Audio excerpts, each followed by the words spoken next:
네, 여러분 안녕하세요. 닥터조 인사드립니다. 한국 설 연휴를 잘 보내셨나요? 네, 미국도 연휴였습니다. 감히 한국의 대명절 설에 비교할 바는 못되지만 프레지던트 데이라 그래서 대통령의 날, 그래서 월요일 하루를 쉬었는데 트럼프 대통령을 떠올리니까 못마땅하네요. 자, 오늘은 혈당을 올리는 처방약 8가지 이런 제목으로 시작을 하는데요. 병원에서 처방받은 약 중에서 혈당을 높이는 약물들이 있습니다. 무슨 뜻인가? 당뇨의 위험이 올라간다는 거예요. 보통 병원에 가면 환자들이 기대하는 것은 의사가 이게 전체적인 건강을 돌봐주고 다 책임져 주기를 바라시잖아요. 근데 현실이 그렇지 못한 경우가 많죠. 의사 선생님께서 한 가지 질환에 대해서 약을 처방했는데 그 약이 그 질환을 해결하거나 증상을 완화시켜서 상태가 조금 나아질지는 모르지만 다른 건강 문제를 더 크게 일으키는 경우가 있습니다. 많아요. 근데 이건 뭐 과장이나 억측이 아니고 사실이기 때문에 이 문제는 의사, 환자 할 것 없이 심지어 정부나 보건당국도 나서서 관심을 가져야 되는 상황이라고 생각을 하는데요. 보통은 약에도 부작용이 있지만 이제 그걸 모르는 게 아니라 그래도 약을 쓰는 게 안 쓰는 것보다 베네핏이 많아서 처방한다고 하는 설명을 흔하게 듣게 되는데 그건 개인이나 이제 의사마다 판단이 다를 수 있는 부분이고요. 과연 득보다 실이 더 많은지 실보다 득이 더 많은지에 대해서 그러니까 자, 이런 얘기를 이제 듣는 걸 좋아하시면 아래 구독하기 버튼을 눌러주시고 오른쪽에 종 모양 버튼도 누르시면 이게 새로운 건강 정보가 업데이트 될 때마다 알림을 받아서 바로 들으실 수 있습니다. 혹은 이번에 출간된 저의 책 환자혁명을 읽어보실 걸 추천드리고요. 지금 출판된 지 딱 3개월이 됐는데 6세를 넘어서 2만 부 가까이 판매가 된 건강 분야 베스트셀러입니다. 자, 그래서 이 혈당을 높이는 처방약 뭐가 있을까요? 혈당을 높이는 처방약 1번 타자 스테로이드입니다. 코리코스테로이드 종류를 막론하고 혈당을 높인다는 거 잘 알려져 있거든요. 거의 모든 의사 선생님들이 다 알고 있습니다. 조심스러운 선생님들이 단기간에 메드롤이나 프레드니손 같은 스테로이드를 처방하면 반드시 필요해서 처방한 경우가 대부분입니다. 혈당이 올라가지만 단기간 작은 폭으로 올라가니까 별로 빅딜은 아니에요. 그렇게 걱정할 필요가 없겠죠. 근데 너무 장기간 매일 사용해야 하는 스테로이드를 처방받아서 사용하고 있다면 선생님하고 상의를 해봐야죠. 스테로이드로 인해서 당뇨병을 얻으면 그거는 안 되잖아요. 같이 머리를 맞대고 이게 과연 잘하는 것일까 따져봐야 됩니다. 지금 오늘 내용뿐만이 아니라 제가 과거에 어떤 동영상이나 제 책에서도 환자분께서 의사 상의 없이 임의로 처방받은 약물을 중단하시라고 한 적은 없습니다. 그러니까 항상 의사와 상의하셔서 약이 필요 없다는 판단을 내렸을 때 중단하시면 되는 거죠. 그러니까 본인의 증상에 대해서 이야기하듯이 이 염려스러운 부분에 대해서도 편하게 이야기하세요. 그러니까 인터넷에서 봤는데 스테로이드가 혈당을 높여서 당뇨 위험을 높인다고 해서 걱정이 되는데요. 이렇게 말씀을 하시면 훌륭한 의사 선생님들은 뭐 좀 아시네 하면서 존경을 표현하면서 여러분들하고 충분한 대화를 나누실 거고요. 그렇지 않으면 의사를 바꾸셔야 한다는 사인일지도 모르겠죠. 그러니까 기능의학 선생님들이나 배지 닥터분들은 대부분 여러분들의 이야기를 잘 들어주실 거고요. 네, 이건 딴 얘기인데요. 언제고 그 염증이 있다는 거는 우리 몸이 백혈구가 뭔가와 싸우고 있다는 뜻이거든요. 그러니까 외부에서 유입된 바이러스든 주로 박테리아든 혹은 중금속일 수도 있고요. 우리 몸 내부에서 문제가 발생했을 수도 있고 아무튼 백혈구가 일을 해야 되는데 그 염증을 가라앉힌다고 백혈구한테 그만하고 집에 가 이런 말이 되는 거거든요. 그래서 염증이 가라앉아서 당장 살 것 같이 느껴지긴 하겠지만 당장만 증상이 사라지지 문제가 오히려 장기화될 수가 있습니다. 대표적인 게 여드름이나 아토피를 같은 피부 질환들을 스테로이드를 사용하게 되면 거의 못 고치죠. 이건 나중에 기회가 되면 따로 또 말씀을 드리기로 하고 자, 오늘은 혈당을 올리는 처방약 두 번째 약물 2번 타자 베타블로커. 고혈압약의 한 종류입니다. 심장 질환에 처방하기도 하고요. 가장 흔한 게 테놀, 메토프롤롤. 한국에서는 브랜드명이 다를 수도 있고요. 뒤에 LOL자, 롤자로 끝나는 고혈압 약들입니다. 얘들은 좀 출시된 지 오래된 할아버지들이고요. 최근에 나온 베타블로커들은 혈당을 그렇게 많이 올리지 않지만 그래도 물어보셔도 되죠. 약 이름 보고는 못 알아보실 테니까. 테놀롤, 메토프롤롤, 당뇨병을 일으킨다는데 다른 혈압약으로 바꿀 수 있나요? 이렇게 물어보셔도 되는 거예요. 자, 3번 타자는 자이프렉사. 이 약은 스키조프레니아라고 해서 조현병, 예전에는 정신분열증이라고 하는 이제 환자들에게 처방되던 약인데요. 이 제조사가 계속 마케팅을 해요.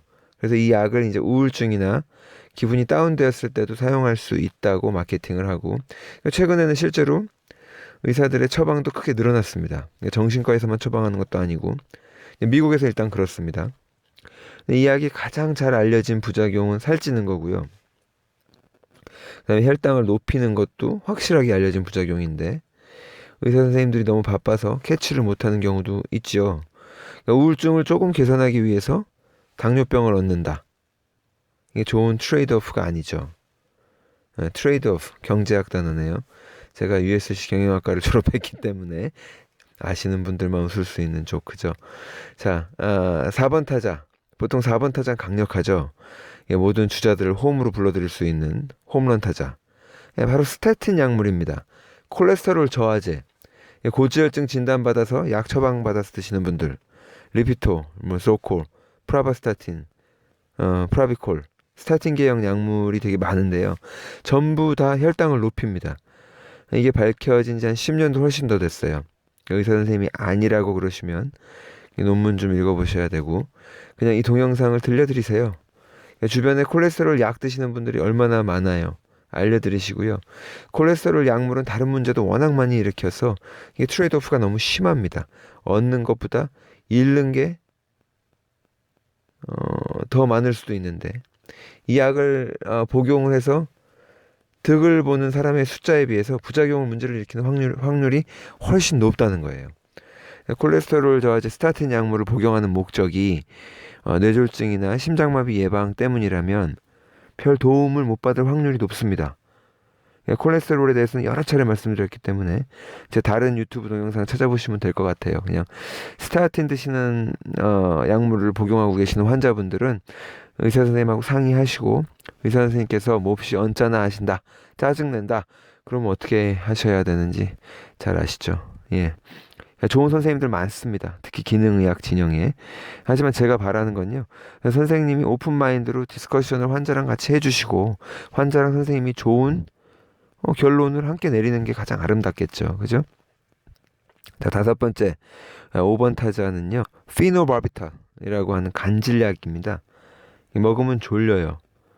요즘은 옛날처럼 많이 처방되지는 않는데 아직도 사용되고 있긴 하니까 만약 간질 처방약 이름이 루미날, 테드랄 이런 거면은 당뇨 걱정이 돼서 그러는데 다른 약으로 대체가 가능한지 상의하세요. 예, 그러면 선생님께서 오 대단한데 하시거나 짜증을 내거나 둘 중에 하나겠죠. 자, 6번 타자는 이름이 깁니다. 하이드로클로로사이아자이드 아니면 줄여서 HCTZ 그냥 또는 HCT. 이게 이뇨제입니다. 고혈압 환자들에게 처방하거나 부종을 제거하기 위해서 처방하죠. 브랜드 네임은 다양하고 혈당을 높입니다. 조금 높이거나 많이 높이거든요. 물론 이뇨제를 이렇게 장복하고도 아무 문제가 없는 사람들도 있죠. 고혈압 때문에 이뇨제 처방해서 복용하시는 분들은 집에서 혈당 체크를 자주 하시는 게 좋아요. 내가 어떤지 모르니까. 이뇨제는 꼭 필요한 분들이 있어요. 다른 방법으로 혈압이나 부종이 해결되지 않는 경우가 될 수도 있겠죠. 네, 약 이름이 HCTZ나 HCT가 들어가면 의사 선생님하고 상의하시면 돼요. 그러니까 다른 이뇨제나 다른 방법이 있을지 의미 있는 이제 깊은 상담을 하실 수 있으면 좋겠죠. 예.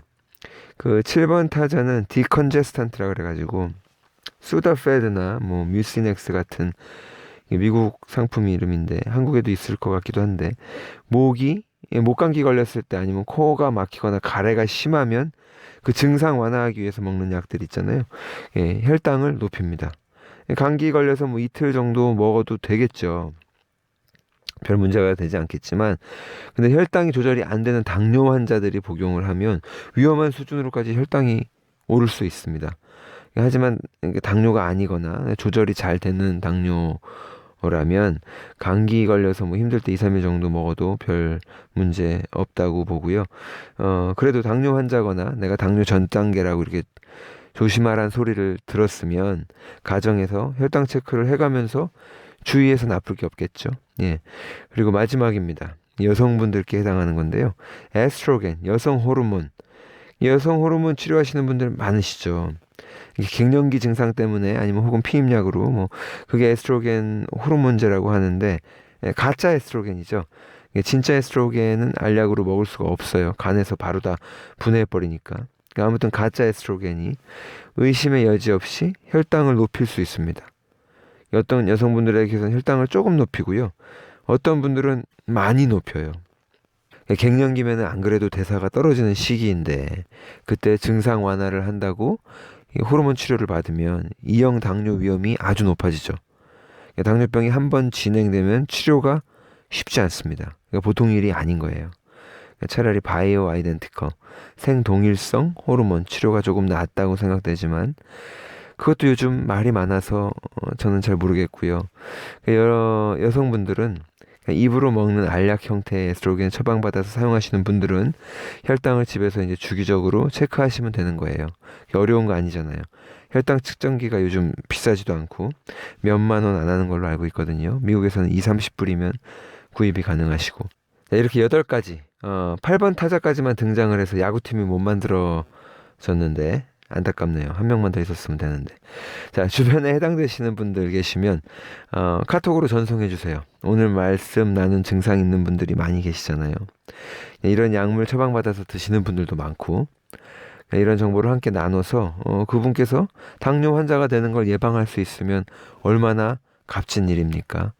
자, 미국과 한국에 계신 청취자 여러분 듣느라고 애쓰셨습니다. 감사합니다. 방송이 좋으셨다면 좋아요 버튼과 오른쪽 아래에 종 모양의 구독하기 버튼을 눌러주세요. 언제든지 또 제가 좋은 아이디어가 떠올랐을 때 여러분들이 가장 먼저 들으실 수 있습니다. 그리고 저의 책 환자혁명, 건강에 관한 좋은 인사이트를 얻으실 수 있을 거예요. 2018년에 꼭 읽어보실 것을 권해드립니다. 감사합니다.